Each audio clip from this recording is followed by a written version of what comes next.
आज सुबह करीबन 8:45 पर सूचना मिली कि अमर कॉलोनी में ये एक इंसिडेंट हुआ है। ये बच्ची के पेरेंट्स ने कॉल किया था। फिर हॉस्पिटल से भी इस बारे में जानकारी मिली कि अमर कॉलोनी के कैलाश हिल्स में एक IRS ऑफिसर रहते हैं। उनकी ये लोग सुबह वॉक करने गए थे, अपनी वाइफ जिम करने गए थे अपनी वाइफ के साथ। पीछे से कोई इनके घर में आता है और जब ये वापस 8 बजे आते हैं तब देखते हैं कि इनकी बच्ची जो है वो एक फ्लोर पे बेहोशी की हालत में इनको मिलती है। फिर ये उसको तुरंत स्पॉट हॉस्पिटल में लेके जाते हैं 40 NFC एरिया में, और वहाँ पे डॉक्टर इनको ब्रॉड डेड डिक्लेयर कर देते हैं बच्ची को। इस इंफॉर्मेशन के बाद पुलिस की टीम जो है अपना काम शुरू करती है। बहुत सारी टीम्स इसमें हमने लगाई थी।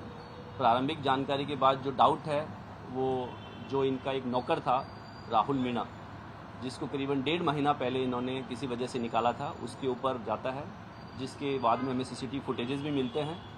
और साथ ही बहुत सारे आई विटनेसेस से पता चलता है कि वो सुबह इस घर में आया था।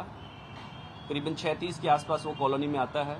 6:39 के आसपास वो घर के अंदर प्रवेश करता है और करीबन 7:20 पे वो घर से निकल जाता है। इस दौरान ये घटना उसने की है। उसके बाद बहुत सारी टीम्स आगे की जानकारी के हिसाब से काम करती हैं और इसमें हमने करीबन 15 से ज़्यादा टीम्स अलग अलग एरियाज में भेजी थी, खास करके राजस्थान में जहाँ का ये रहने वाला था, राजगढ़ तहसील अलवर में, जयपुर, दौसा, और इसके अलावा बहुत सारी टीम्स और इलाकों में, खास करके दिल्ली के अलग अलग इलाकों में जहाँ पे इसकी रहने की संभावना थी। करीबन शाम को इसको हमने द्वारका के एक ओयो होटल से इसको हमने अरेस्ट कर लिया है और इससे आगे की पूछताछ अभी की जा रही है। इस घटना में जो हमें बहुत ही अच्छे एविडेंस हमारे पास है, जिसके बेसिस पे हम एक बहुत ही स्ट्रॉन्ग केस जो है कोर्ट में सबमिट करेंगे ताकि इसको कड़ी से कड़ी सजा मिले। सर, क्यों इसने जो है इस पूरी घटना को अंजाम दिया, और सेक्सुअल असॉल्ट की भी बात आ रही है, उसमें कितनी सच्चाई है? और जब ये आ रहा है तो इसने वाइट पैंट पहनी हुई थी और घर से एग्जिट करते हुए इसकी ब्लैक पैंट पहनी हुई।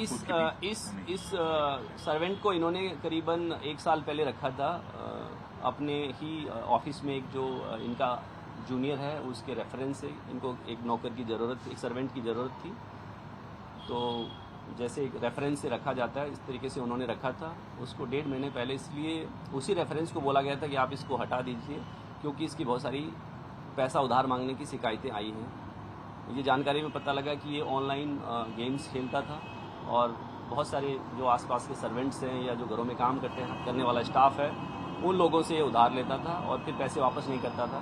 तो इस बात की जब जानकारी हमारे जो आज के केस में जो हमारे कंप्लेनेंट हैं IRS ऑफिसर, उनको पता चली तो उन्होंने अपने स्टाफ को बोला कि यार ये लड़का ठीक नहीं है, इसको निकाल देना चाहिए। तो इसको करीबन 1.5 महीना पहले निकाल दिया गया था। ये चला गया था, उसके बाद से दोबारा नहीं आया था। आज ही आया था। जहाँ तक बात है कपड़े उसकी चेंज करने की, तो उसने घटना के बाद जो है अपनी ट्राउजर और जूते चेंज किए हैं। टी-शर्ट उसने, जो टी-शर्ट या शर्ट है वो सेम रखा है और वो एकदम उसके एविडेंस हमारे पास है। जो इंसिडेंट का मोटिव अगर आप पूछ रहे हैं तो उसका इसने कल एक वारदात अलवर में भी की है, सिमिलर वारदात। जब हम इसको पकड़ने के लिए हमारी टीम अलवर राजगढ़ पहुंची तो पता चला कि इसने एक वारदात कल देर शाम को वहाँ पे भी की थी। तो हो सकता है इसकी मनोवर्ती इसी प्रकार की हो, वो अभी पूछताछ से और कंफर्म हो जाएगा। साथ ही क्योंकि इसको लग रहा था कि इसको यहाँ से निकाला गया है तो एक ग्रज हो सकता है, बट वो सब जानकारियाँ कंफर्म होंगी एक बार इससे जब डिटेल में पूछताछ होगी, जो कि अभी नहीं हो पाई। अलवर का क्या इंसिडेंट है सर? जो अभी हमें वहाँ के ऑफिसर्स ने बताया कि इसने वहाँ पे भी एक अटेम्प्ट टू रेप या रेप का केस, वहाँ एक रेप का केस इसमें रजिस्टर्ड हुआ है कल। सर इस केस में भी क्या सेक्सुअल असॉल्ट हुआ था सर? या कोई रेप का ऐसा है? यस, इसमें हमने रेप और मर्डर के धाराओं में, साथ ही रॉबरी के धाराएं लगाई हैं और केस रजिस्टर किया। सर, क्या नौकर ने बैग में रखे थे और उस बैग को लेकर के जा रहा था घर से, और सीक्वेंस क्या था कि क्योंकि उस वक्त लड़की जो है पढ़ रही थी? जैसा मैंने बताया कि इसने जो घर में एंट्री है करीबन 6:39 पे की है। जो प्रारंभिक जांच से पता चला है कि इसको इस बात की जानकारी थी कि घर में एंटर करने की जो की है वो कहाँ रखी जाती है, क्योंकि वो एक मेड के लिए एक्स्ट्रा की घर में रखी गई थी। मेड अभी जो है वो कुछ दिन के लिए छुट्टी पे गई थी, बट जो की है वो एक गुप्त जगह पे घर के बाहर रखी जाती थी, जिसके बारे में इसको जानकारी थी, तो इसने इस तरीके से एंट्री की है। बच्ची का जो रूम है वो घर के अंदर से स्टेयर्स के ऊपर जाके एक फ्लोर पे है।